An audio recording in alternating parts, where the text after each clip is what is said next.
Korea Mapenduka, and welcome to Africa Good Morning, the show that brings you the latest news in Africa and beyond. My name is Glenora Shipura, joined by Diana Master. Good morning, girl. Good morning. How are you doing today? I am doing quite well. I feel well rested. You feel well rested? It's a Thursday. Yes, and it's almost a Friday. Quarter to the weekend. Yes, you know? exactly. I'm Any excited. plans? Nothing yet. You should invite me. I will definitely invite you, but before I invite you, let's take a look at what you can expect in today's broadcast. Zambia's president urges citizens to maintain orderly conduct amid Mealie meal crisis. South Africa and Tanzania in talks over Bester and Magudumana's return. Leaked US intel document claims Serbia agreed to arm Ukraine. We'll get into these top stories, but first, a quick ad break.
Today is Thursday, the 13th of April, 2023. Let's get into your top stories. Zambia's president urges citizens to maintain orderly conduct amid Mealie meal crisis. Zambia's president Hakainde Hichilema has responded to the recent Mealie meal shortage affecting some regions of the country. In a statement, the president acknowledged the severity of the situation, especially with a commodity shortage in neighboring countries. He also mentioned that an emergency response has been activated to address the specific situation. The president appealed to the citizens to uphold the interventions implemented by the government and maintain lawful and orderly conduct. He also assured the public that the measures taken will improve the situation and that the government will closely monitor developments on the ground. However, in the Kazungula district, Mealie meal traders have threatened to pull out of business if the shortage of the commodity persists. A random check by Zanis at the Kazungula market area revealed that most of the shops dealing in Mealie meal have run out of stock. Mealie meal trader Brighton Wampole stated that it has been a month since the last stocked Mealie meal at his shop. Wampole attributed the shortage to Mealie meal suppliers not willing to sell the commodity to retail traders buying 200 or more bags. He also cited National Milling, Choma Milling and Zimba Milling as suppliers of Mealie meals who have imposed restrictions in Livingstone, adding that such measures have affected retail traders from Kazungula. An update on the Facebook rapist case. South Africa and Tanzania in talks over Bester and Magudumana's return. Tanzanian and South African police are in talks with Dar es Salaam regarding the return of convicted rapist and murderer Thabo Bester and his partner Dr. Nandipa Magudumana following their recent arrest in that country. The Tanzanian government says it is not clear when the South African team of security officers will return with the fugitives and Magudumana, who were arrested over the weekend. The two were captured in Tanzania's northern city of Arusha, along with a Mozambican national by the name of Zakaria Alberto. Police believe the trio was planning to escape into neighboring country, Kenya. Bester is infamously known as the Facebook rapist because he used social networking sites to lure his victims. He has been on the run since faking his death while in prison, setting his cell on fire. An investigation found the body was not his. International law experts are now trying to figure out the best legal mechanism to return Bester and his partner to South Africa. Legal and criminal law experts are to choose between extradition or deportation, with extradition being the more complex process. In our next story, leaked U.S. intel document claims Serbia agreed to arm Ukraine. Serbia, the only country in Europe that has refused to sanction Russia for its invasion of Ukraine, agreed to supply arms to Kyiv or has sent them already, according to a classified Pentagon document.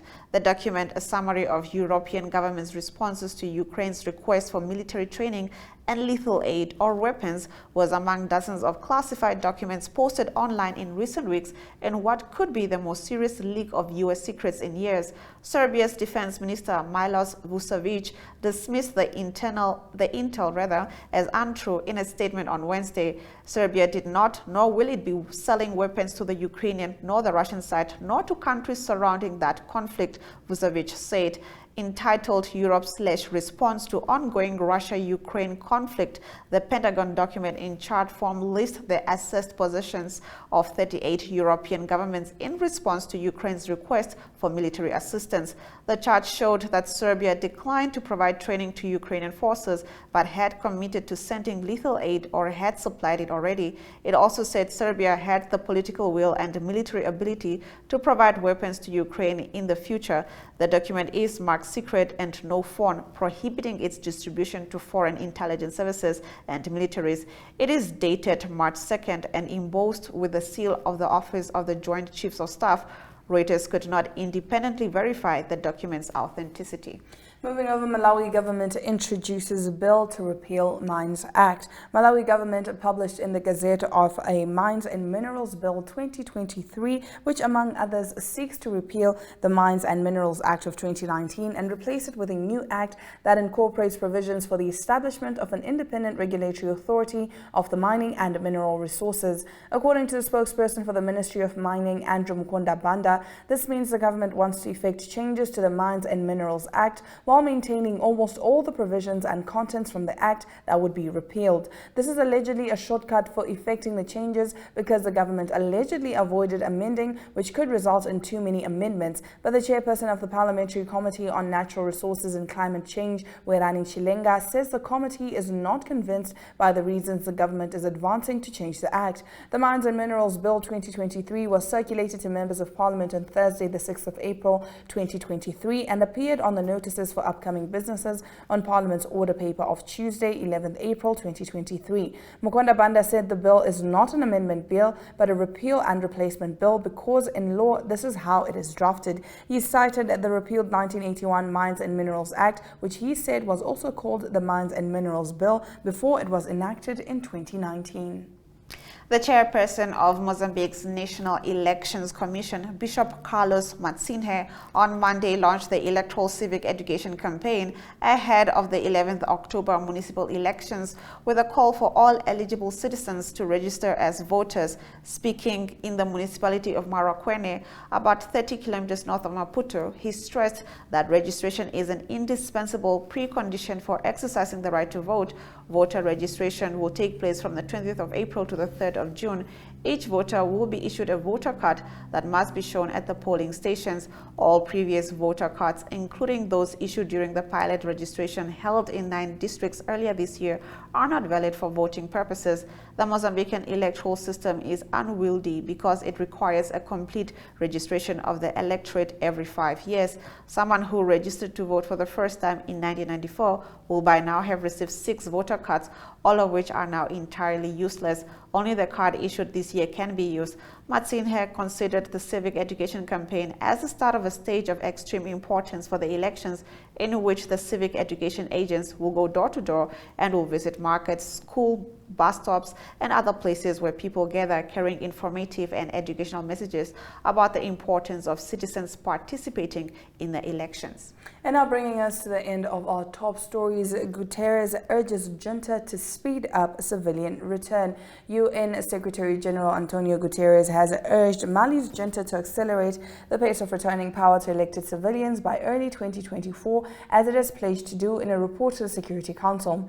In this report, consulted by AFP on Tuesday on the eve of a council meeting, Guterres is also concerned about the persistence of violence and its impact on the population and the impasse in which an important peace agreement between the Malian state and armed groups in the north is located. Mali has been plagued by the spread of jihadism and violence of all kinds since the outbreak of insurgencies in the north north in 2012. The violence has spread to the center of the country and into neighboring Burkina Faso and Niger. It is also spreading southward. A UN stabilization mission, MINUSMA, has been deployed in Mali since 2013 with about 13,800 troops and police so far. The security turmoil goes hand in hand with a deep humanitarian and political crisis.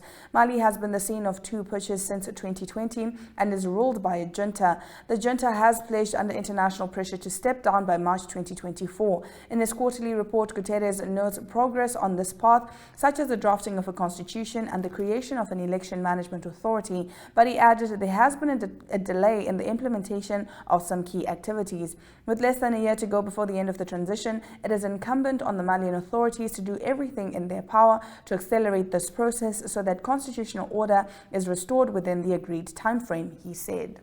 We'll be back with more informative news after the break.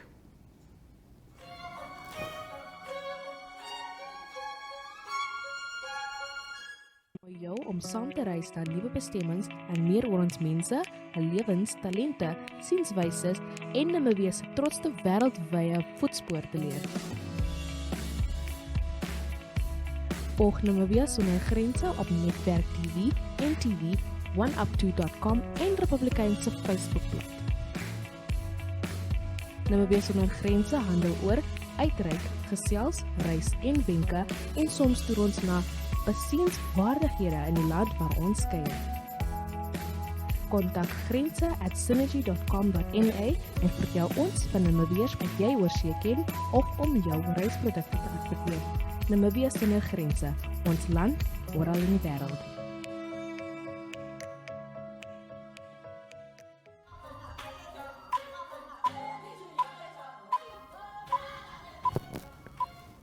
Now in Zimbabwe, a Swedish national was nabbed at the Robert Gabriel Mugabe International Airport with over 3 kgs of heroin. Here to give us an update on the story is Talent Kore. Good morning, Talent.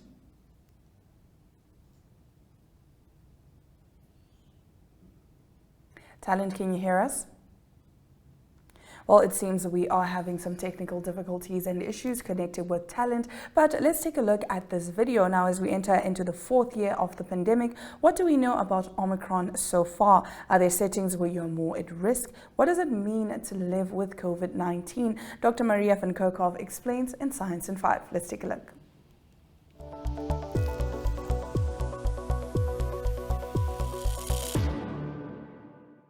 We are entering the 4th year of the pandemic. What do we know so far about Omicron? Are there settings where people are more at risk? And what does the future look like? Hello and welcome to Science in 5. I'm Vismita Gupta-Smith. We are talking to Dr. Maria van Kerkhoff today. Welcome, Maria. Maria, let's start with what do we know so far about Omicron? Hi, Vismita. Thanks for having me back on Science in 5. Omicron is the latest variant of concern that has been in circulation around the globe for more than a year now. The virus continues to evolve and Omicron continues to evolve. There are more than 500 sublineages of Omicron that are currently in circulation. Most of these are the BA.5 sublineages, and we have a global group of individuals around the world that are helping us to track this virus. What we look at is transmissibility, and all of the Omicron sublineages are more transmissible than the next. This is what these viruses do. They need to infect individuals. But we also look at severity. And what we do know about Omicron in terms of its severity is that there's a similar level of severity of all of these sublineages. On average, Omicron was less severe than Delta, but Omicron causes the full spectrum of disease, everything from asymptomatic infection or reinfection, as well as severe disease and death. So it's really critical that we do all we can to prevent those deaths from occurring. And we're also looking at the impact of our interventions, our diagnostics, our therapeutics, and our vaccines. And they're holding up very well in terms of our ability to detect this virus around the world. And our vaccines are working incredibly well at preventing severe disease and death. But it is absolutely critical that surveillance is maintained around the world so that we can track the known sublineages and be able to detect any new variants of concern that may arise, because there still is a risk for further variants of concern to emerge. Maria, as governments and individuals seem to be dropping precautionary measures, tell us about settings where people may be more at risk and what we can do to protect ourselves. So this is a really critical time right now. As you said, we've entered the fourth year of this pandemic and people are tired of talking about COVID and dealing with this. But I think what's really important to remember is that there's so much that we can do to reduce the spread, not stop the spread, but reduce it and also save lives right now. It's about the fundamentals. There are riskier locations than others. Indoor is riskier than outdoors. Crowded settings are riskier than less crowded settings, for example. But what we need to be able to do is use the tools that exist while we live our lives. Putting on a mask when you're indoors, when you're around others, is a rational thing to do. And it's available now because masks are widely available. Making sure that governments invest in ventilation where we live, where we work, where we study. This remains fundamental for respiratory diseases and will help improve and reduce transmission around the world. One of the critical things that you can do as an individual is get vaccinated. When we think about vaccination, we have to also consider that 30% of the world has not yet received a single dose. And in every country, we are missing really key individuals. We have not reached the targets of vaccination of 70% in every country. At the present time, each week between 8,000 and 10,000 people are dying from COVID-19, and a lot of these are preventable. Maria, paint us a picture of what the future looks like. What does it mean when we say living with COVID-19? COVID-19 is here with us to stay. And what we hope is in 2023 that we can end the emergency everywhere. We are in a much better position to do that because we know so much more about this virus. Although we don't know everything and we remain humble to learning about this, we have so many tools that can reduce the spread and can save lives now. You as an individual have a role to play, knowing what your risk is where you live and taking measures while you live your life to reduce your exposure to the virus. Making sure that you get vaccinated and receive those full doses can prevent you from getting severe disease and dying. We have to remember that we're entering the fourth year of this pandemic, and COVID-19 is one of the many challenges that we face. We face other infectious hazards like influenza and RSV and other circulating pathogens, but there are many other crises that we are dealing with climate change and floods, droughts, war. And so we have to live with COVID responsibly and manage this disease in the context of everything else. We at WHO are working very hard with all member states to integrate COVID into strengthened surveillance systems, into strengthened disease control programs, so that they're not standalone programs, but that they are dealt with within strengthened health systems. Remember, we're all fragile after 4 years of this, entering our fourth year of this. And it's important that we be kind to one another, we listen to one another, we help each other through this, because we can end this emergency everywhere in 2023. Thank you, Maria. That was Science in 5 today. Until next time then, stay safe, stay healthy, and stick with science.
Getting into the economic news, the Lagos and Plateau states governments have facilitated the mop-up of no fewer than 450,000 eggs to address the recent egg glut in the poultry sector. The Lagos state government, through the State Ministry of Agriculture, mopped up 300,000 eggs from the Erikorodo poultry estate in Ikorodu by a private firm, Farm Alert Limited. Abisola Olusanye, State Commissioner for Agriculture, in a statement signed by Ms. Nico Sodipo, Director of Public Affairs on Tuesday in Lagos said that the intervention came after weeks of visitations and negotiations led by the commissioner and other senior ministry officials towards ensuring that all parties were in agreement to modalities of the offtake. Now, Jatu CEO freshly charged with money laundering, and this is in Tanzania. The troubled Jatu Public Limited Company CEO Peter Gasaya was yesterday freshly charged with 2 counts of obtaining and laundering 5.1 billion Tanzanian shillings he allegedly raised for investment in agriculture. It was alleged that Gasaya took the money from Jatu Savings and Cooperative Society Limited on the pretext that the money would be invested in crop cultivation and generate profit. We'll take a look at our economic indicators before we get into your sports news.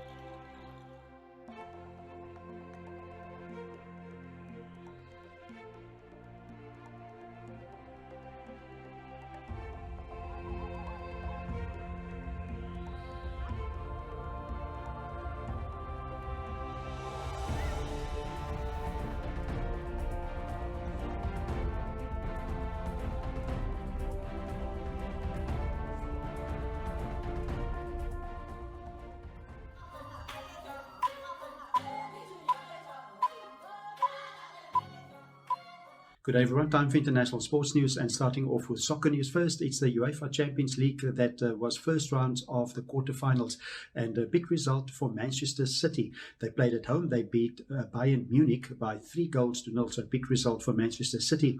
And it was Erling Haaland, their striker, that also scored a goal, and he's been a sensation for Manchester City. It's his first season at Manchester City, only 22 years old, and it was his 45th goal in 39 games. That's across all competitions that he scored for Manchester City. In the other quarterfinal first leg, it was Inter Milan that won away from home. They beat Benfica by 2-0.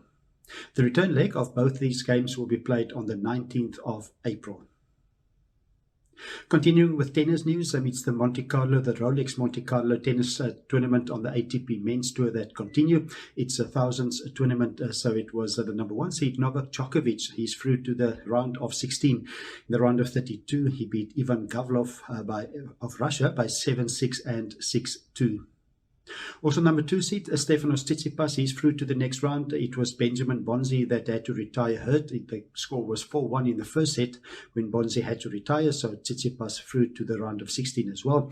Then number 3 seed Alexander Zverev, he had to work hard. He had to come back from a set down. He beat Alexander Bublik, and the score was 3-6, 6-2 and 6-4. And then lastly, also number 4 seed Andrei Rublev, he beat Jerome Meneur, and the score 4-6, 6-2 and 6-2. And continuing international sports news with cricket news, the much anticipated Ashes cricket series that will start on the 16th of June at Edgbaston. That's the first of 5 tests. That's between England and Australia. It's a long history of cricket between the two countries, England being the host this time in the 5 tests. The captain of England, Ben Stokes, say that they will not alter their attacking approach to Test cricket.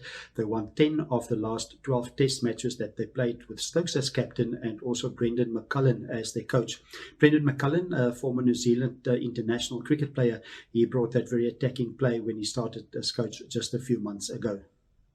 Also, Ben Stokes said that they asked for fast and flat pitches for all 5 the venues, and he said that it will suit his batsmen. But also, England do have bowlers that is quite old in years. That is Stuart Broad, he's 36 years old, and Jimmy Anderson is a veteran and is 40 years old. So they will maybe not want to bowl on too many flat pitches, but maybe it's a bit of mind games from Ben Stokes. But that first test starting on the 16th of June in Edgbaston.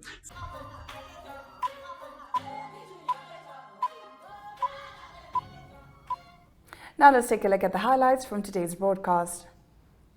Zambia's president urges citizens to maintain orderly conduct amid Mealie meal crisis. South Africa and Tanzania in talks over Bester and Magudumana's return. Leaked US intel document claims Serbia agreed to arm Ukraine. Lagos Plateau mop up 450,000 eggs to address glut in the poultry sector. And with that, we've come to the end of our broadcast. Do remember that Africa Good Morning is repeated on our 1up2 website, our GSTV channel 285, and our GoTV channel 94 between 8:30 and 9 a.m. every weekday. I am Glenora Shipura. And I am Diana Master, and we wish you a lovely Thursday ahead.